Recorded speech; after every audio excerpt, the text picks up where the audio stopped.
Welcome to the Heavy Spoilers Show. I'm your host Definition, and it's time to kick some ice with a whole host of brand new Batman updates. Though the production of the movie is currently frozen, there's still been some cool little updates in regards to the film from Andy Serkis and also screenwriter Mattson Tomlin. Throughout this video, we'll be going through the brand new information and giving our thoughts on it. We'll also be debunking the Tom Hiddleston Joker rumour, so make sure you stick around until the end. There may be some spoilers here, so if you want to go into the movie as blind as a bat, then it's time to send yourself to the cooler, because we're going to be talking about a lot of things that could ruin it. We're also going to be doing some Mr. Freeze puns, so yeah, there's that to look forward to. Make sure you subscribe to the channel to never miss an update, and with that out of the way, thank you for clicking this. Now let's get into our breakdown of the Batman. Okay, so Andy Serkis recently had an exclusive interview with Lad Bible in which he went over the tone of the film and talked about his portrayal of the character as well as others. The interviewer started by asking the actor if fans were right to expect a darker and broodier Batman, to which he replied, "I would say that's not far from the truth. It's very much about the emotional connection between Alfred and Bruce. That's really at the centre of it, and it is a really exquisite script that Matt has written." So there's a lot to unpack from that, and in a video in which we spoke to an account that had inside knowledge on the project, they stated that the movie would be aping a lot of Batman Earth 1, and in that Bruce and Alfred are sort of thrust together. Neither really like one another, and Alfred never really intended to be a father. However, after the death of the Waynes, he was pretty much forced into the role, and throughout the book he has to deal with the inner conflict over watching his quote-unquote son going out into the night dressed as a bat in a quest for revenge. Alfred in the book is ex-military, and he's very similar to Serkis in build, so I can see them perhaps using that work as a template to craft a new version of the character. The relationship that the two have is mended throughout the work, and Alfred becomes more of a mentor rather than simply the butler and ally that we've seen in the majority of depictions. So it's not going to be like anything that we've seen before, and Serkis confirmed this in the interview when speaking about the others that had played the role. He said, "Kane was fantastic. His Alfred was legendary. I couldn't even begin to go there, really. You find it for yourself. It's like playing these iconic roles in Shakespeare. You go back, you revisit them, and you have to make it your own and see what it is about the character that connects with you and your personal Venn diagram. I was literally halfway through shooting my part when it got shut down. So it will be interesting to see when that resurfaces how it's been affected by it, but it's going to be a beautiful film." So there's a lot to take from that, and in April Matt Reeves told The Nerdist, "I wanted to do not an origin tale, but a tale that would still acknowledge his origins and that it formed who he is. Like this guy, he's majorly struggling, and this is how he's trying to rise above that struggle."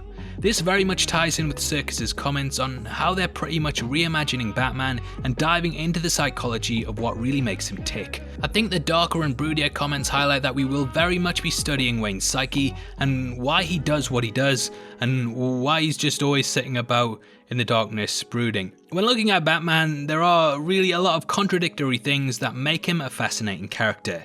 He locks up criminals, but does it whilst breaking the law. He dresses up as a creature of the night, similar to how his enemies dress up in clown costumes and leotards, and overall, when you think about it, the guy clearly has a lot of issues. Now, this is all pretty much speculation on how it will be handled, but as we know, the film is going to be centered around a murder spree in Gotham that may or may not be committed by the Riddler. This isn't a Batman that's fighting Superman, he's not in the Justice League stopping Steppenwolf or chasing after the Joker in a flashy sports car. He's very much ground level, investigating crime scenes and seeing the torturous acts that have been committed by those he's trying to bring to justice. You can imagine how going out into the night every night and finding dead bodies that have been completely ravaged would slowly send you insane, and due to the grounded nature of things that we've seen so far in, say, the Batmobile and Batsuit, I think that the movie will very much be centered around Bruce slowly going off the deep end. There's an incredible book called Batman Ego that very much deals with this, and it's always been a side of the Dark Knight that intrigued me. Sure, we'd love to imagine him like the Adam West version in which he was shaking hands with the mayor and going to nightclubs, but what would likely happen is that he would be completely disheveled, and at points he may even question whether it's worth saving the criminals that he's trying to. This is where Alfred comes in, and though it's not often stated, he's pretty much the one that keeps Bruce grounded. In the same way that Lois stops Clark from developing a god complex and going all Brightburn, Alfred too stops Bruce from becoming like the monsters that he's trying to defeat. I think that will be very much Alfred's role here, and in a way, he is just as much the symbol of Batman as Bruce is. He's the one who's actually working away to care for the character, guide him, and make sure that he doesn't end up becoming a mass criminal like those he takes down. I really hope that's the direction they go, and judging by what Reeves has said and Serkis in this interview, it does seem like they're leaning towards it. It also seems like they will be pulling from a classic Batman property, and that is the animated series. Mattson Tomlin, the film screenwriter, has been answering fan questions on Twitter, and he recently gave some hints at what he looked at in order to develop the script. When discussing what Batman IPs he pulled from before writing it, he said, "I can't safely add much other than what Matt has already put out there, but I will say that it gave me a great excuse to rewatch the animated series and literally triple my already heavy comic book collection." So it does seem like the movie might actually be pulling from what I think is one of the most iconic portrayals of the character so far. Kevin Conroy and Mark Hamill pretty much nailed their depictions, and the noir tone of the series has definitely influenced a lot of animated shows and films in the DCEU. One of the first reports on the film that we got was that there was going to be blimps in it, and though this still remains unverified, I would personally love to see them litter the Gotham skyline. They bring so much to the city and definitely make it feel more like Gotham. The animated series is of course a classic, and if it ends up like that in any way, I'll just be a very happy fan.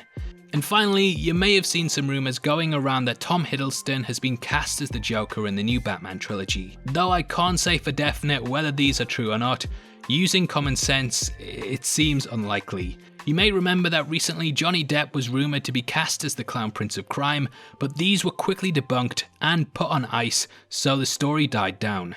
Journalists still need their clicks though, so all they've really done is do a find and replace in their articles and change Johnny Depp to Tom Hiddleston. Now, why I don't think that this is true in the slightest is because the actor is currently playing Loki in the MCU, and he's even starring in an upcoming Disney Plus series centered solely on the character. We don't know the ins and outs of these contracts as they're never released to the public, but I can imagine that there would be stipulations in there that say if an actor is leading a property, then they're unable to sign on as any other comic book characters. When this argument is brought up, Josh Brolin always comes up with it due to his depiction of Thanos and Cable. However, he was never really heading up a franchise or a property himself, so it's unlikely that these restrictions were fully in place.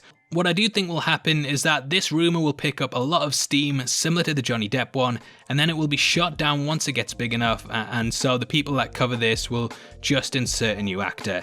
I think people just need to chill when these things pop up, because it's so easy to just make these things up.